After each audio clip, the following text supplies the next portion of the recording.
गलतियों पर नहीं डांटे तो माता का कर्तव्य है कि अपने बच्चों को गलतियों पर डांटे, उन्हें रोके, उन्हें बोले बेटा ये गलत है, ऐसा मत करो, सही मार्ग दिखाए। लेकिन गांधारी ने ऐसा नहीं किया। बस पति अंधे हैं, खुद भी पट्टी बांध लिया, मैं भी अब कुछ नहीं देखूंगी, जैसे मेरे पति कहेंगे वैसे ही रहूंगी। और गीता के कुछ प्रसंगों को भी श्रीमद् भागवत में लिया गया है। गीता सिखाती है कि कर्म करो, फल की आशा मत करो। कर्मण्येवाधिकारस्ते मा फलेषु कदाचन। कर्म करो, बस अच्छे कर्म करोगे तो अच्छा फल मिलेगा, बुरे कर्म करोगे तो बुरा फल मिलेगा। और सभी को निचोड़ करके 4 वेद, 6 शास्त्र, 18 पुराण, 17 पुराण व्यासदेव जी पहले लिख चुके थे, 18वां श्रीमद् भागवत है। सभी का निचोड़ श्रीमद् भागवत, जिसे सुनने का अवसर हम सबको मिला है।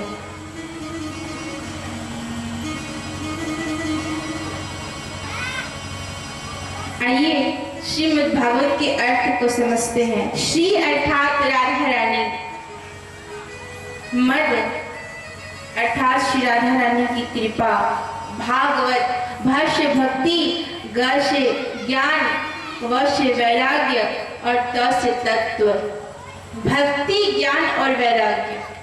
श्रीमद् भागवत में भक्ति की प्रधानता दी गई है। अगर जीवन में भक्ति नहीं हो तो भगवान को पाना असंभव है। आप सबों के जीवन में भक्ति है, इसलिए तो यहाँ पे बैठे हैं। कितना सुंदर मौसम है, सुहाना सा, आराम से चद्दर तान कर सो जाते घर पे, पर यहाँ बैठे हैं क्यों? क्योंकि आप सबों के मन में भक्ति है। भाव का होना बहुत आवश्यक है। हमारा बच्चा रोता है तो हम उसे दौड़कर सीने से लगा लेते हैं, क्यों? क्योंकि उनके प्रति हमारा भाव है। पड़ोसी का बच्चा रो रो कर माथा पटके लोट-पोट हो जाए पर हमें कोई फर्क नहीं पड़ता। रास्ते पे चलते हुए कोई गिर जाए, कुछ हो जाए, हमें फर्क नहीं पड़ता, क्यों? क्योंकि उसके प्रति हमारा भाव नहीं है। भाव ही तो भक्ति है। आइए एक छोटा सा प्रसंग श्रवण करें। अपने मन में भाव को जगाना अत्यंत ही आवश्यक है। चाहे गरीब हो या अमीर हो या किसी भी जाति का हो, किसी भी संप्रदाय का हो, भगवान ये नहीं देखते ये अलग जाति का है, ये बहुत अमीर है, बहुत गरीब है। भगवान देखते हैं तो भाव देखते हैं। बोलिए राधा रानी सरकार की। एक दिन रशखान साहब, सुनने में ही लगता है कि हमारे संप्रदाय के नहीं है,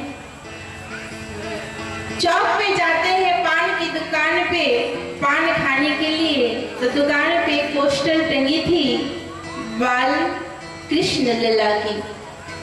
तो देखा, अरे वाह इतना सुंदर है, सिर पे मुकुट है, हाथों में मुरली है, सांवली सी सूरत है, पीली पीतांबर है।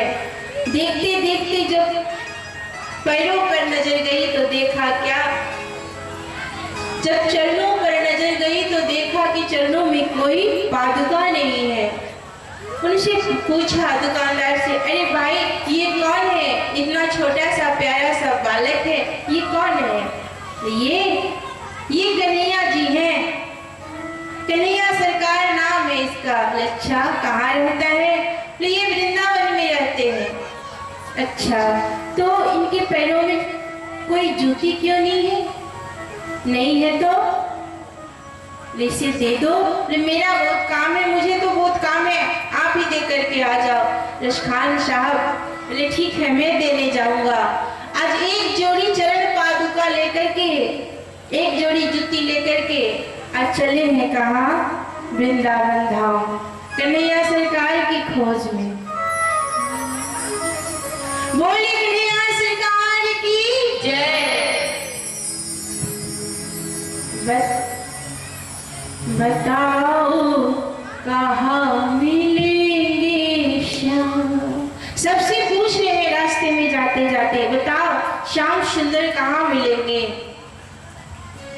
चरण पादुका सर पे रख कर, चरण पादुका सर पे रख कर पूछ रहा रस खान, बताओ कहाँ मिलेगा श्याम।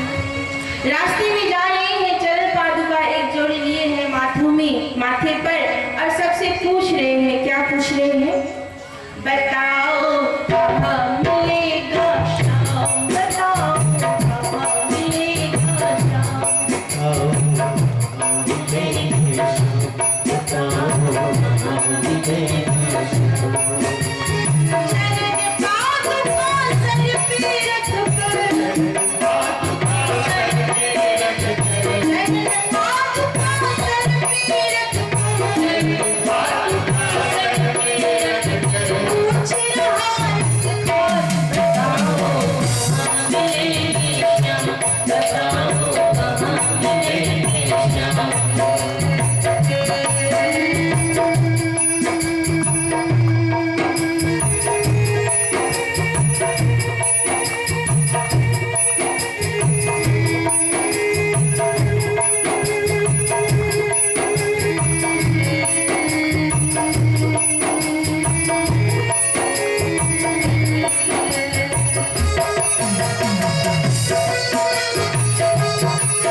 बताओ ना, वो श्याम सुंदर कहाँ मिलेगा।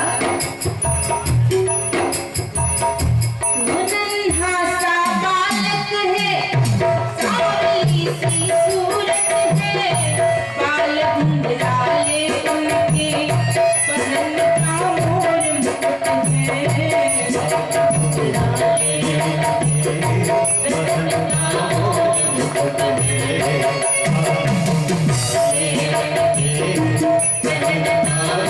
मुकुट है।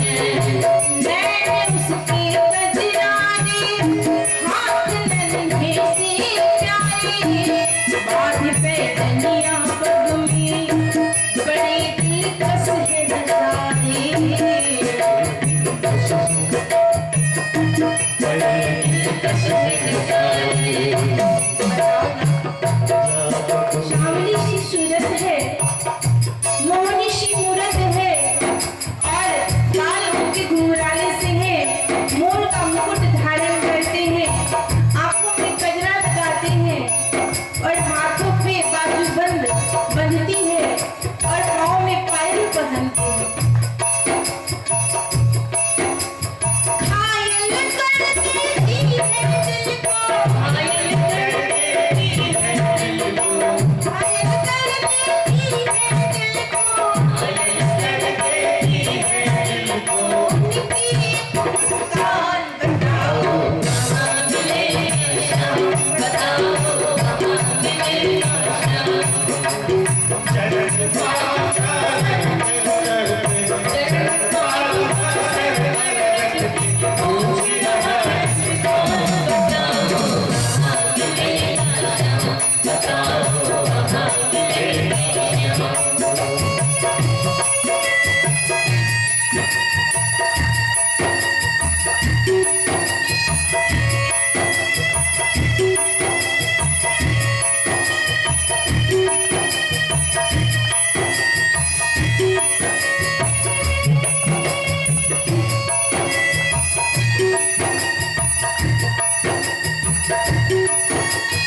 मुझसे पूछ रहे हैं क्या? बताओ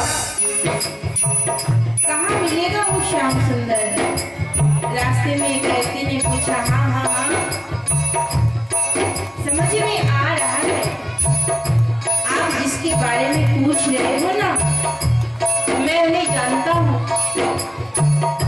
समझ में आया जिसका पता तो पूछ रहा है, वो है बाके बिहारी जिसे तू ढूंढ रहा है। वो है बाके बिहारी जिसे तू ढूंढ रहा है। वो है बाके बिहारी जिसे तू ढूंढ रहा है। कोई सांवरिया कहता, कोई गोवर्धन धारी, कोई मोहन है कहता, कोई है बाके बिहारी, कोई मोहन है कहता, कोई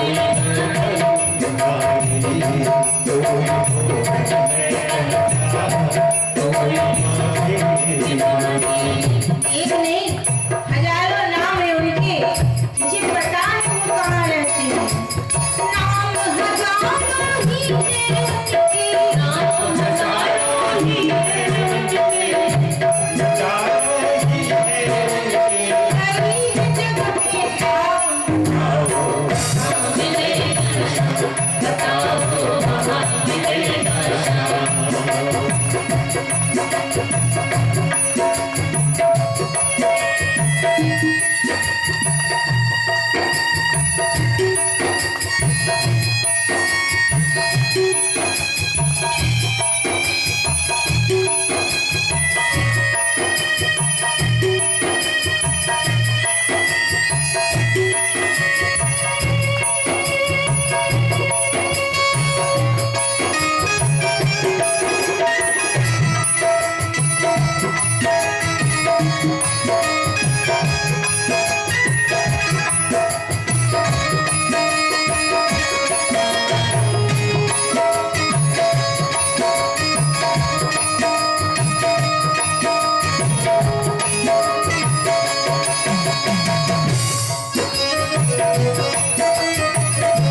अच्छा भाई, आपको मालूम है श्याम सुंदर कहाँ रहते हैं? हाँ हाँ मालूम है ना। जा सीधे जाना, जाकर के सामने तुम्हें एक मंदिर मिलेगा, उसी मंदिर के अंदर उनका घर है, वो वहीं रहते हैं। रिश्कान साहब खुशी से गदगद होकर के दौड़े हैं मंदिर के पास और मंदिर में भीतर प्रवेश करने लगे। लेकिन जैसे ही मंदिर में प्रवेश करने लगे, मंदिर के जो पंडित जी थे उन्होंने रोक दिया। रुको, कहाँ चले? अरे इस मंदिर में तुम्हें प्रवेश नहीं करना है, तुम बाहर रहो।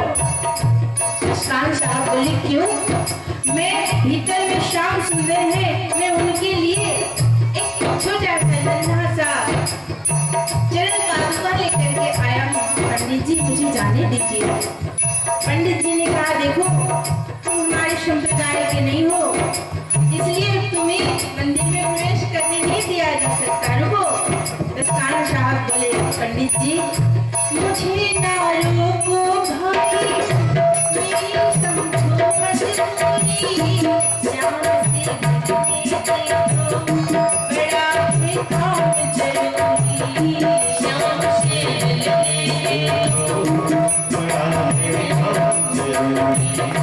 श्याम से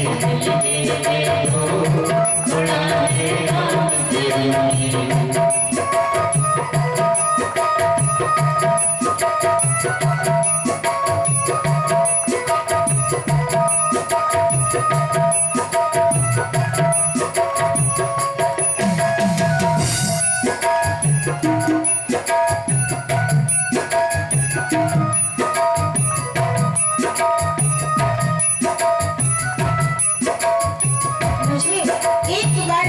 सुंदर से मिलने दीजिए, मैं उन्हें ही चरण पादुका पहना करके वापस चला जाऊंगा।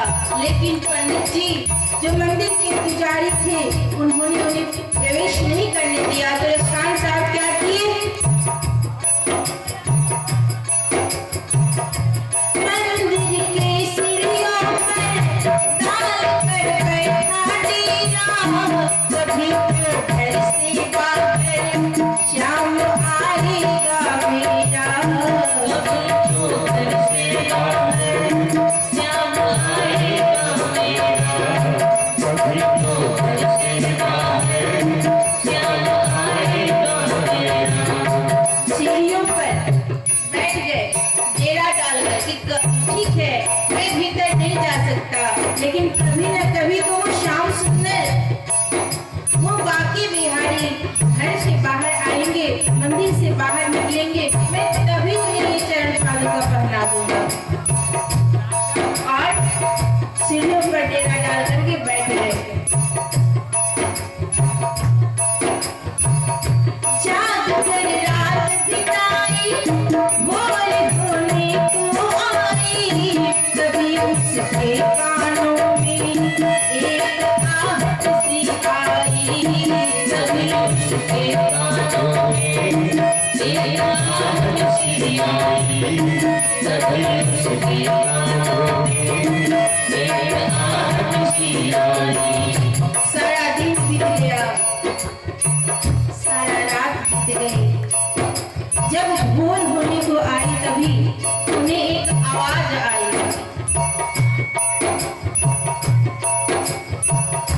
जैसे ही आवाज आई वो इधर उधर कौन है?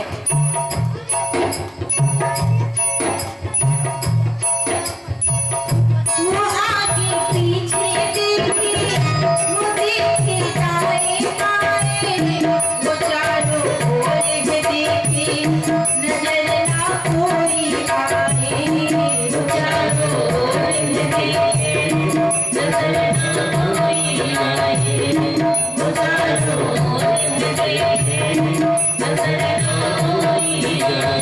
छुपी नजर को बदबू में, छुपी नजर को बदबू में, नजर को बदबू में, बैठी थी नैशा, बताओ बताओ मेरे निशा।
जैसे ही आवाज सुनाई दी, खान साहब चारों ओर देखते हैं तो क्या देखा कि कदमों के नीचे छोटे से बाल कन्हैया लाल बैठे हुए हैं। जैसे ही देखा खुशी से गदगद होकर के फूले नहीं समाये और कन्हैया सरकार को गले से लगा लिया। खुशी से गदगद होकर शाम को गले लगाया, पादुका पहनाने को जैसे आगे बढ़ाया, पादुका पहनाने को जैसे ही हाथ बढ़ाया,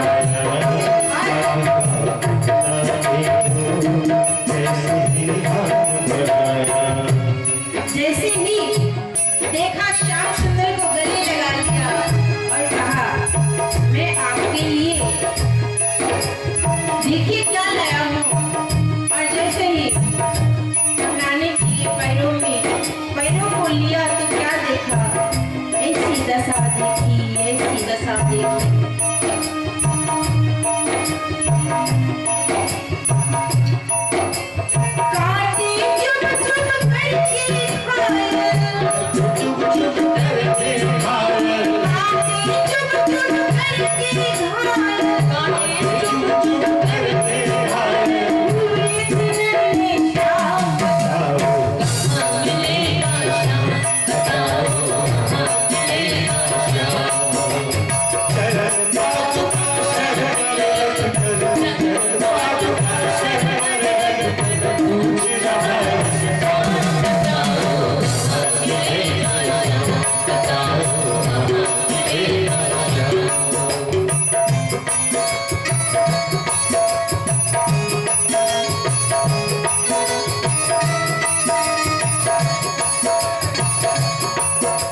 खान साहब बोले, अरे भाई, अगर पहले बता देते कि तुम्हारे पास जूती नहीं है तो मैं तुम्हारे लिए वो पहले ही ले आता। ये देखो तुम्हारे पैरों की क्या दशा हुई, देखो। खबर देती तो तुम्हारे पास में आता, न पैर में छाले पड़ती, न चुभता कोई काटा, न पैर में छाले पड़ती, न चुभता कोई काटा, न पैर में छाले पड़ती, न चुभता कोई काटा। अगर पहले बता दिया होता तो मैं तुम्हारी वो पहले ही ले आता, न तुम्हारे पैर में छाले पड़ती, न कांटे चुभते। तो भगवान क्या बोले, ठाकुर जी ने क्या कहा, खान साहब, बात वो नहीं है कि मेरे पास जूती नहीं थी, मेरे पास शरण पादुका नहीं थी। बात क्या है सुनो। छड़ी जैसी तूने बसाकर मन में आया, उसी ही रूप में देखो मैं तुझसे मिलने आया, उसी ही रूप में देखो मैं तुझसे मिलने आया, उसी ही रूप में देखो मैं तुझसे मिलने आया। देखो, जैसी छवि तुमने अपने मन में बसा करके यहाँ तक आए हो, तुमने अपने मन में बसाया था कि मैंने अपने पैरों में कोई जूती नहीं पहनी, तो मैं उसी तरह आया। पता है, तेरे लिए मैं पैदल चलकर, तेरे लिए मैं पैदल चलकर, तेरे लिए मैं पैदल चलकर, तेरे लिए मैं पैदल चलकर आया हूँ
देखो खान साहब, मेरे पास तो हजारों लाखों करोड़ों जूतियां होगी, पर तुम्हारे मन में भाव था कि मेरे पास नहीं है, इसलिए मैं नंगे पांव आया, कांटों भरी जंगलों से दौड़ दौड़ करके आया, इसीलिए मेरे पैरों की ये दशा हो गई है। भगत के बस में है भगवान, भगत के बस में है भगवान, भाव के बस में है भगवान, भाव के बस में है भगवान। भगत बिना कुछ भी नहीं है, बिना कुछ भी नहीं है, भगत बिना कुछ भी नहीं है, भगत बिना कुछ भी नहीं है, भगत है उनकी जान, भगत के बस में है भगवान, भगत के बस में है भगवान, भाव के बस में है भगवान, भाव के बस में है भगवान, भगत के बस में है भगवान।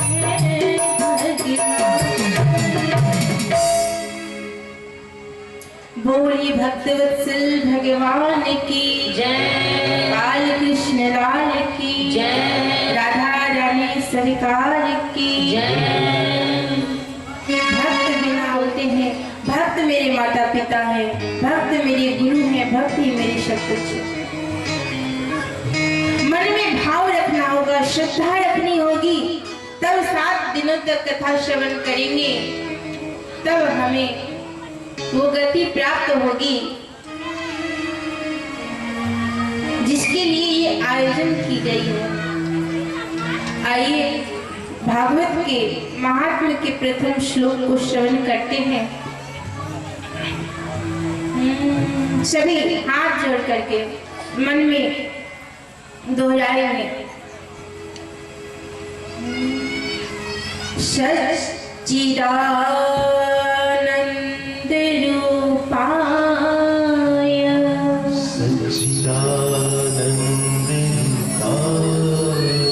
सच्चिदानंद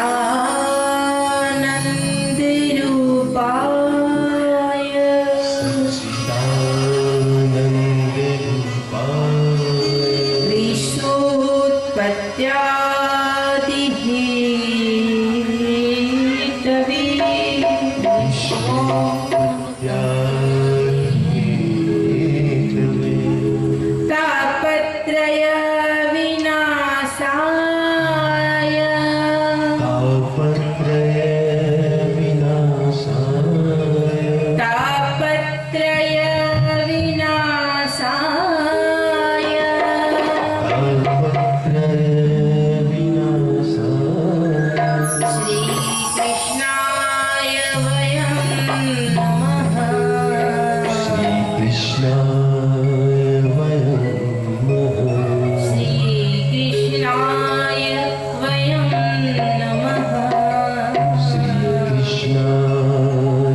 भागवत के प्रथम श्लोक में ही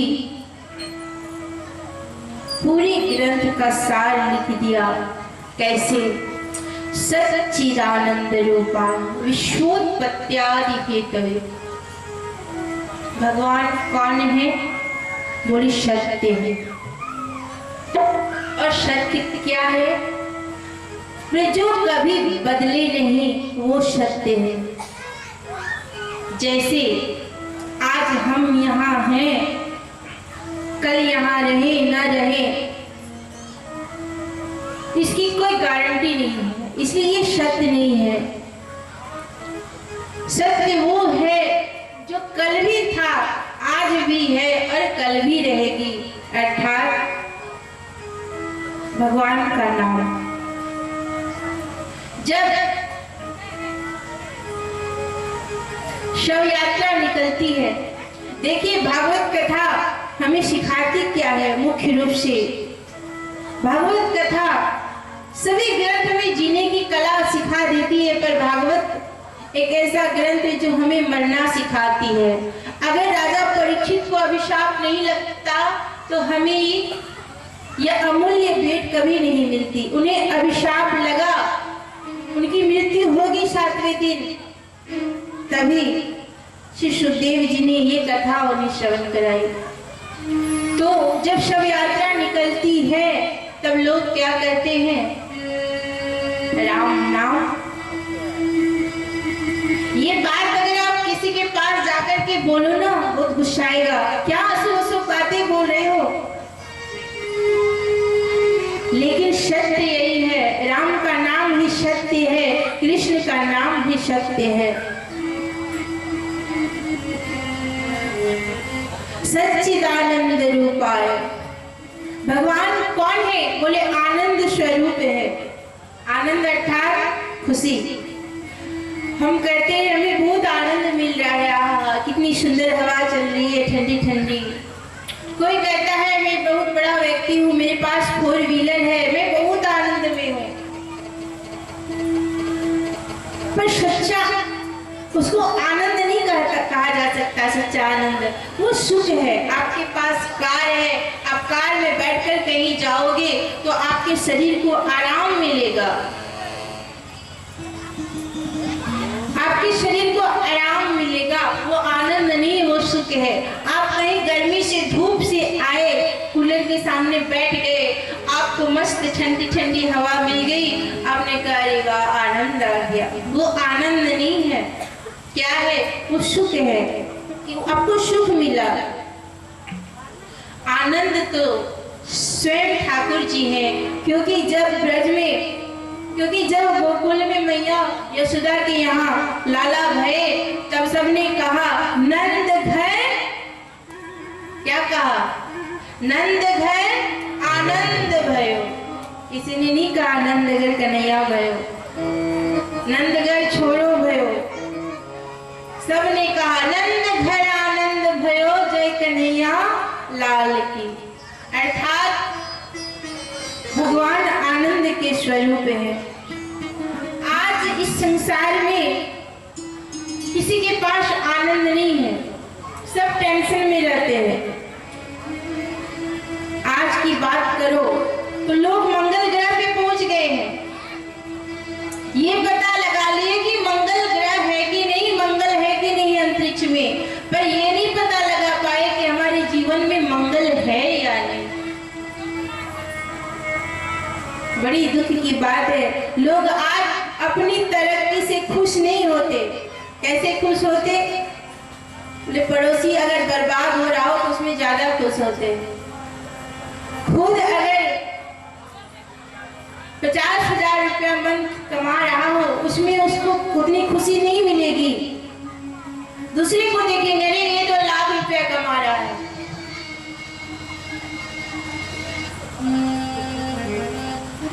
किसी ने कहा आज किसी वस्तु को जलाने के लिए माचिस की आवश्यकता नहीं पड़ती। क्यों? क्योंकि एक इंसान ही इंसान से चलता है। खुशियां कम और अरमान बहुत हैं, जिसे भी देखो परेशान बहुत है। खुशियां कम और अरमान बहुत हैं, जिसे भी देखो परेशान बहुत हैं।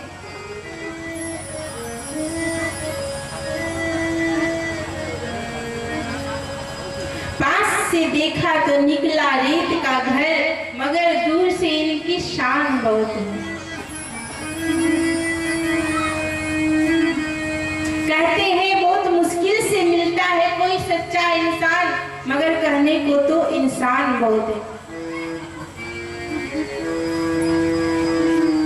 इंसान देखो कहीं भी जाओ भीड़ पड़ी है, ट्रेन में सफर करो तो वहां भी पैर रखने की जगह नहीं, हॉस्पिटल में जाओ वहां भी पैर रखने की जगह नहीं। आप कहीं भी चले जाओ सब जगह इंसान इंसान दिखाई देता। इंसान बहुत हो गया दुनिया में, बहुत ज्यादा पॉपुलेशन हो गया, लेकिन ये कथा इंसानियत को प्रकट करती है। इंसान तो बहुत प्रकट हो गए, बहुत जन्म ले लिए, पर उन इंसानों के भीतर इंसानियत है कि नहीं, ये कथा बताती है। जब 7 दिनों तक हम कथा श्रवण करेंगे तब पता चलेगा कि हमारे अंदर इंसानियत कितनी बची है। हर चीज सेट है हमारे जीवन में। सोफा सेट है, कप प्लेट भी सेट में है, किचन सेट भी है, बेड भी सेट है, अलमीरा भी सेट है। पूरी लाइफ में देखो तो सब कुछ सेट मिल जाएगा। साड़ी के साथ पूरा बिंदी, कंगन, ब्लाउज, सूट के साथ जूता, सब सेट में ही मिल जाएगा। पर अगर दुनिया में कुछ सेट नहीं है तो वो हमारा माइंड। किसी से पूछो भाई कैसे हो, सब कहेगा क्या, अरे भाई माइंड बड़ा अपसेट है। सब कुछ सेट हो गया दुनिया में, पर एक ही चीज है, हमारा माइंड जो हमेशा अपसेट ही रहता है। कोई मिला, अरे भाई कैसे हो, बस काट रहे हैं जिंदगी। क्यों? ये जिंदगी काटने के लिए मिली है। 83 लाख योनियां क्या कम थी? 83,99,999 यानी कि 84 लाख। क्या 84 लाख योनियां कम थी जीवन काटने के लिए? एक बार तो यह मौका मिला है, मनुष्य तन मिला है। इस जन्म में पाकर के भी कहते हो कि बस जीवन काट रहा हूं, चल रहा है किसी तरह। मत काटो इस जीवन को, मत चलाओ किसी तरह। जिसके लिए आए हो वो काम करो। जब कहीं आनंद नहीं मिले, जब कहीं सुख नहीं मिले, जब कहीं चैन नहीं मिले, कहीं शांति नहीं मिले, तो एकांत में बैठ करके आंख बंद करके ठाकुर जी को याद करो और उनसे कहो प्रभु हमारे मन को शांत करो। उन्हें याद करो, उनका नाम लो, तब देखना कितनी शांति मिलेगी। श्री व्यासदेव जी कहते हैं सच्चिदानंद रूपाय विश्वोत्पत्त्यादि हेतवे तापत्रय विनाशाय। तीन प्रकार के तापों का नाश करते हैं भगवान। क्या क्या? दैहिक, दैविक और भौतिक। दैहिक अर्थात हमारे शरीर में होने वाले ताप, रोग व्याधियां, किसी को शुगर हो गया, किसी को ब्लड प्रेशर हो गया, किसी को थायराइड हो गया, किसी को हार्ट का प्रॉब्लम हो गया। तो इन विकारों से जब हमारा शरीर भर जाता है, कष्ट होता है, पीड़ा होती है, तब डॉक्टर दवा देते हैं, हम ठीक तो कुछ देर के लिए हो जाते हैं। लेकिन अगर भगवान के शरण में आया जाए, ठाकुर जी के चरणों का आश्रय लिया जाए, तो ये खत्म तो नहीं होगी, पर इनका दुख, इनका कष्ट, इनकी पीड़ा हमें कम लगेगी। दैविक अर्थात जो देवों के द्वारा किया गया, जैसे भूकंप हो गया, बाढ़ हो गया। और भौतिक, जैसे किसी का पुत्र नहीं है, किसी के पास बेटा है तो पत्नी अच्छी नहीं है, किसी की पत्नी भी सुंदर है, बेटा भी अच्छा है, तो उसके पास पैसा नहीं है।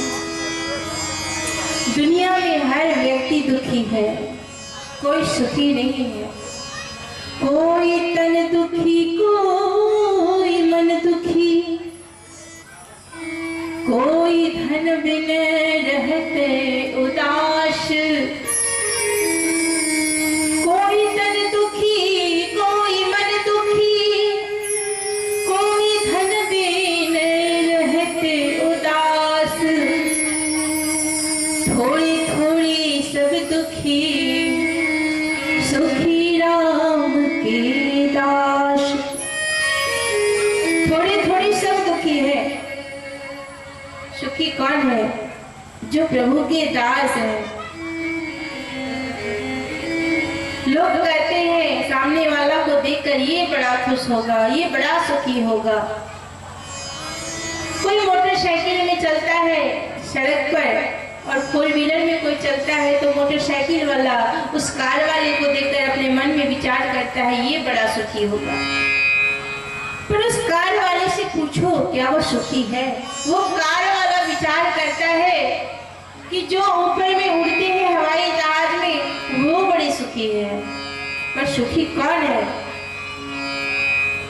राजा कहे महाराजा सुखी, महाराजा कहे सुख इंद्र को भारी है। इंद्र कहे चतुरानन सुखी, चतुरानन कहे सुख विष्णु को भारी है। अर्थात राजा सोचता है, विचार करता है, जो महाराज, एक राज्य का राजा सोचता है जो 10 राज्य का जो राजा होंगे वे सुखी होंगे। मुख्यमंत्री जी सोचते होंगे प्रधानमंत्री जो होंगे वे सुखी होंगे। और महाराजा कहे कौन सुखी? देवराज इंद्र सुखी जो सभी देवताओं के राजा हैं। अरे मैं क्या, मैं तो 10 गांव का, 10 राज्य का, विश्व राज्य का राजा हूँ। पर इंद्र से पूछो कोई जाके, क्या वो सुखी है? इंद्र कहते हैं, इंद्र कहे चतुरानन सुखी। कौन सुखी? चतुरानन अर्थात ब्रह्मा जी। ब्रह्मा जी से पूछा ब्रह्मदेव क्या आप सुखी हैं? ब्रह्मा जी ने कहा नहीं, मैं सुखी नहीं हूँ, सृष्टि की रचना करते करते परेशान हूँ। आज ये निर्माण करो, आज वो बनाओ, ये बहुत व्यस्त। चतुरानन कहे सुख विष्णु को भारी है। नारायण बड़े सुखी हैं, क्षीर सागर में शेषनाग की सैया पर शयन किए हुए रहते हैं, आंख बंद हमेशा सोए रहते हैं। पर कोई नारायण से पूछे, भगवान विष्णु से पूछे कि स्वामी क्या आप सुखी हैं? हे प्रभु क्या आप सुखी हैं? पालनहार हैं, वो सुखी कैसे हो सकते हैं? एक क्षण के लिए भी अगर सोए, आंख बंद पर सोते नहीं, एक क्षण के लिए भी सो जाए ना, तो सृष्टि में